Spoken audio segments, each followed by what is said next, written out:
নমস্কার, আমি দেবিকা মুন্নি ব্লগে তোমাদের অনেক অনেক স্বাগত জানিয়ে আমি আজকের ভিডিওটি শুরু করছি। ওম নমো ভগবতে বাসুদেবায়।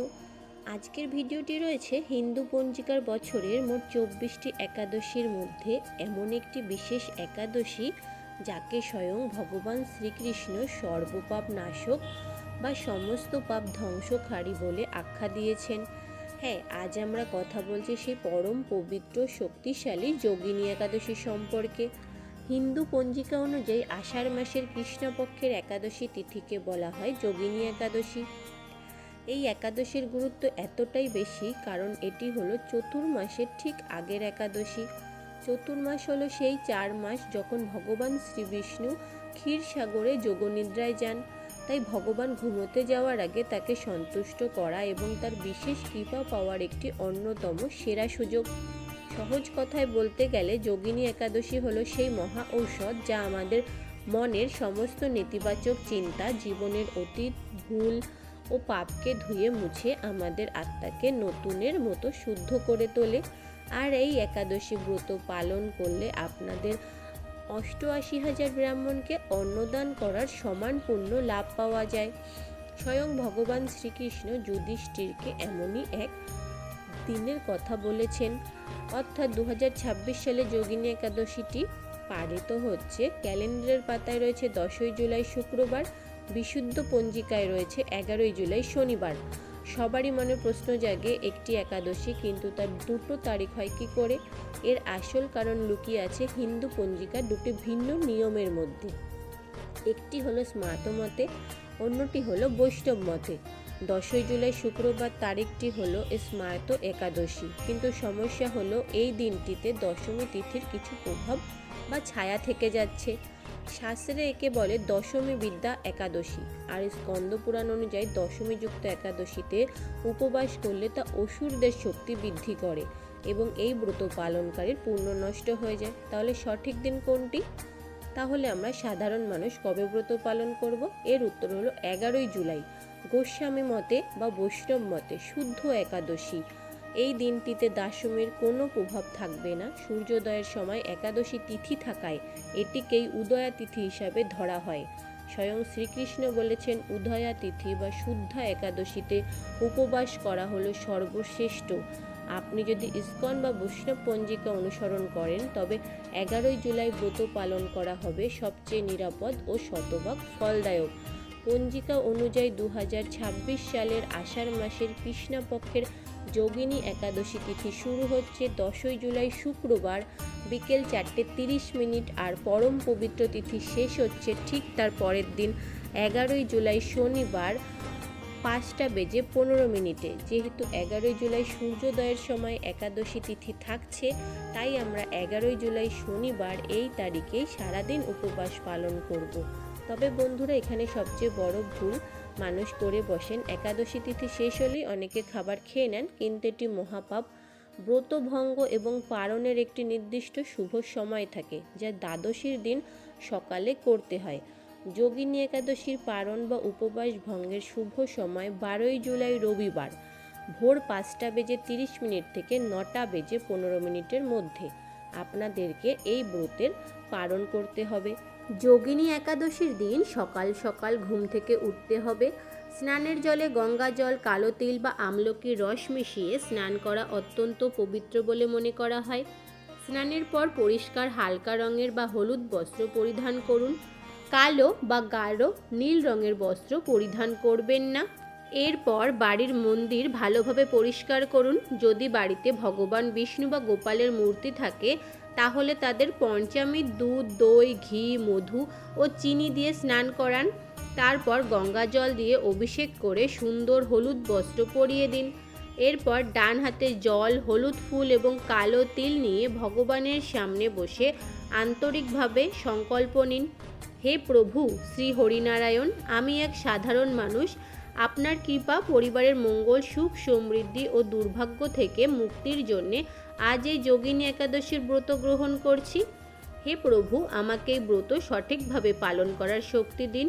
সংকল্পের জল ভগবানের চরণে অর্পণ করুন। এরপর পূজা শুরু করুন। ভগবানকে চন্দন হলুদ ফুল অর্পণ করুন। মনে রাখবেন তুলসী পাতা ছাড়া ভগবান বিষ্ণু কোনো ভোগ গ্রহণ করেন না, তাই ভোগে অবশ্যই তুলসী পাতা রাখবেন। ধূপ দেখান, ঘিয়ের প্রদীপ জ্বালান, আম, তরমুজ, কলা, আপেল, সাত্ত্বিক মিষ্টি ভোগ হিসাবে নিবেদন করুন। এরপর আসনে বসে ওম নমঃ ভগবতে বাসুদেবায় মন্ত্র জপ করুন। চাইলে বিষ্ণু সহস্রনামও পাঠ করতে পারেন। এই দিনে এর ফল 1000 গুণ বেশি হয়। সন্ধ্যার সময় সূর্যাস্তের পর ঘরের মন্দিরে এবং দরজায় ঘিয়ের প্রদীপ জ্বালান এবং ভগবান বিষ্ণু ও মা লক্ষ্মীর স্মরণ করুন। এই ব্রতের মূল ভাবই হলো ইন্দ্রিয় সংযম এবং ব্রহ্মচর্য পালন।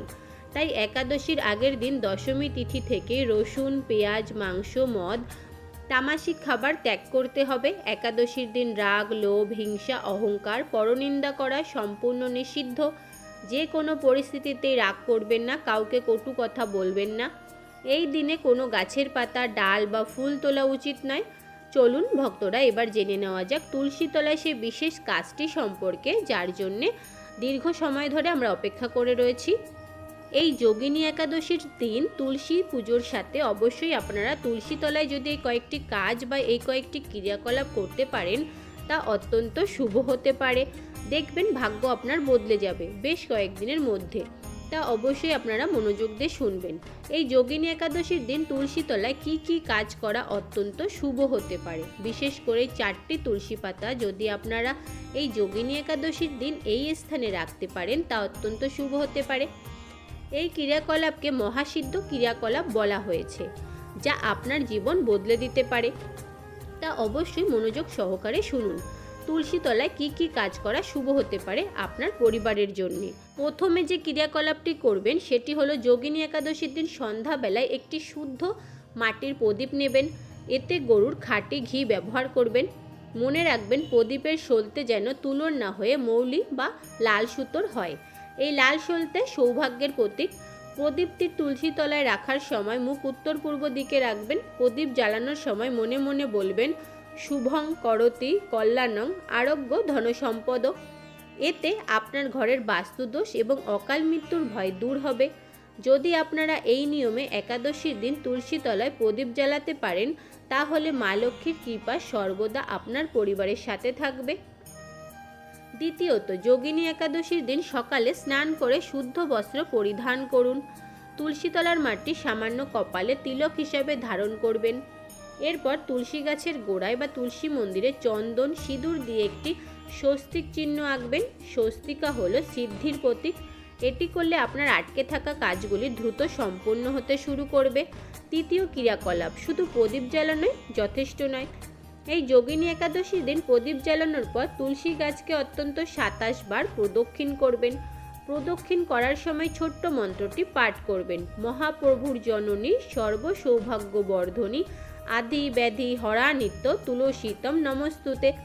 এটি করলে আপনার জীবনে ও আপনার পরিবারে সুখ সমৃদ্ধি বজায় থাকবে। কোনো দিন কোনো সমস্যার সম্মুখীন হতে হবে না।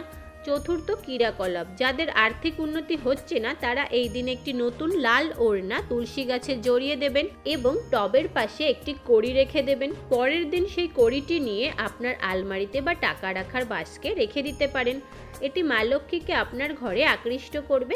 বিশেষ করে আপনাদের সাথে তুলসী তলার যে ক্রিয়াকলাপটি করার কথা বলা হলো, সেটি অবশ্যই মনে ভক্তি নিয়ে করবেন এবং বিশেষ করে 4টি তুলসী পাতা অবশ্যই আপনারা গঙ্গা জলে রেখে সেই জলটি আপনার পুরো বাড়িতে ছিটিয়ে দেবেন।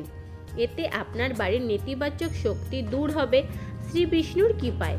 ভক্তরা অবশ্যই এই যোগিনী একাদশীর শুভ দিনে ভগবান বিষ্ণুর সাথে অবশ্যই মাতা লক্ষ্মীর পুজো করবেন। এর থেকে আপনারা আশীর্বাদ লাভ করতে পারবেন। চলুন ভক্তরা, এবার জেনে নেওয়া যাক এই যোগিনী একাদশীর দিন তুলসী তলায় কোন কাজগুলি ভুলেও করা যাবে না।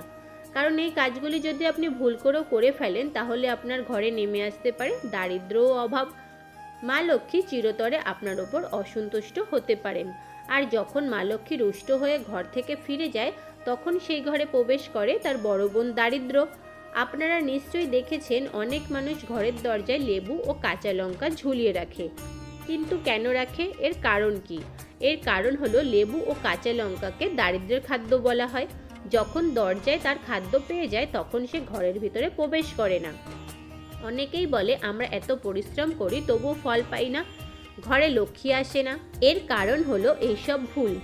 সমস্ত একাদশী তিথি ভগবান বিষ্ণুকে উৎসর্গ করা হয়। যেহেতু তুলসী ভগবান বিষ্ণুর খুবই প্রিয়, তাই তুলসী মাতা সমস্ত একাদশী তিথিতে ভগবান শ্রীহরির জন্য নির্জলা ব্রত পালন করে থাকেন। এটা তার ভক্তির প্রকাশ, তার প্রেমের প্রকাশ। তাই এই যোগিনী একাদশীর দিন তুলসী তলায় কিছুতেই জল অর্পণ করবেন না। এটি করলে তুলসী মাতার ব্রতভঙ্গ হয় এবং তুলসী মাতা কষ্ট পান। এছাড়াও রবিবার এবং একাদশীতে তুলসীতে জল নিবেদন করলে তুলসী গাছ শুকিয়ে যায় বলে শাস্ত্রে বলা হয়েছে। সেই সঙ্গে লক্ষ্মী ও ভগবান বিষ্ণু অত্যন্ত অসন্তুষ্ট হন, আপনার পরিবারকে দারিদ্র্যের দিকে ঠেলে দিতে পারেন। তাই বিশেষ করে আষাঢ় মাসে যোগিনী একাদশীতে কখনোই তুলসী গাছে জল নিবেদন করবেন না। এই বিষয়টি সবসময় মাথায় রাখবেন এবং পরিবারকে জানাবেন। তুলসীকে জল দেওয়ার সর্বোত্তম সময় হলো সকালবেলা।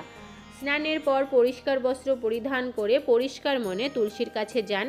প্রথমে তুলসী মাতাকে মনে মনে প্রণাম করুন, তারপর ধীরে ধীরে তুলসীর গোড়ায় জল দিন। মনে মনে শ্রীহরির নাম জপ করুন, হরে কৃষ্ণ কৃষ্ণ কৃষ্ণ হরে হরে, হরে রাম রাম রাম হরে হরে। এই মহামন্ত্র জপ করতে পারেন বা ওম নমো ভগবতে বাসুদেবায় নমো মন্ত্র জপ করতে পারেন। এতে তুলসী সেবার পুণ্য বহুগুণ বৃদ্ধি পায়। এছাড়াও সূর্যাস্তের পর ভুল করেও তুলসী তলায় জল দেবেন না। এটি কোনো নির্দিষ্ট দিন নয়, বরং প্রতিদিনের নিয়ম। সন্ধ্যার পর বা রাতের বেলায় কখনোই তুলসী গাছে জল দেওয়া উচিত নয়। সন্ধ্যাবেলায় কেবল প্রদীপ ও ধূপ জ্বালিয়ে দূর থেকে প্রণাম করার নিয়ম রয়েছে। বিশেষত আষাঢ় মাসে এই নিয়মটি আরও কঠোরভাবে পালন করা উচিত। সন্ধ্যার পর তুলসী গাছে স্পর্শ করাও উচিত নয়, কারণ বিশ্বাস করা হয় যে সন্ধ্যার পর তুলসী গাছে লক্ষ্মী দেবী বিশ্রাম নেন। এই সময় তাকে বিরক্ত করা উচিত নয়। তুলসী গাছের পাতা ছেঁড়া, জল দেওয়া, গাছে স্পর্শ করা সন্ধ্যার পর একেবারেই উচিত নয়। তুলসী গাছের প্রতি সবসময় শ্রদ্ধার সাথে আচরণ করবেন। তুলসী গাছের পাতা হঠাৎ ছিঁড়বেন না। প্রয়োজনে পাতা নেওয়ার আগে তুলসী মাতার কাছে মানসিকভাবে অনুমতি নিন। ভগবানের পূজা বা খাবারে তুলসী পাতা ব্যবহারের আগে একটু মন দিয়ে তুলসী মাতার নাম স্মরণ করুন। তুলসী গাছের আশেপাশে পরিষ্কার রাখুন। নোংরা জিনিস আবর্জনা তুলসীর কাছে রাখবেন না, কারণ তুলসী মাতা পবিত্রতার প্রতীক। অপবিত্র স্থানে তার বাস শোভনীয় নয়। তুলসী গাছের কাছে কখনো কলহ বা খারাপ কথাবার্তা বলবেন না। তুলসী মাতার উপস্থিতিতে মিথ্যে কথা বলা, কাউকে কষ্ট দেওয়া, রাগ করা উচিত নয়। তুলসী মাতার উপস্থিতিতে সবসময় শান্ত, ভক্তিপ্রবণ মনে থাকার চেষ্টা করুন। প্রিয় ভক্তরা, আজকের মতো ভিডিওটি এই পর্যন্তই। ভিডিওটি দেখে যদি ভালো লাগে এবং উপকৃত হয়ে থাকেন, তাহলে ভিডিওটিতে অবশ্যই একটি লাইক করে দেবেন এবং নিজের প্রিয়জনদের সঙ্গে শেয়ার করে নিতে ভুলবেন না। আজকের মতো এই পর্যন্তই। আমার চ্যানেলে নতুন বন্ধু হয়ে থাকলে চ্যানেলটিকে সাবস্ক্রাইব করার অনুরোধ রইল। খুব শীঘ্রই দেখা হবে নতুন একটি ভিডিও নিয়ে। আপনারা সবাই ভালো থাকবেন, সুস্থ থাকবেন। ধন্যবাদ। ওম নমো ভগবতে বাসুদেবায়।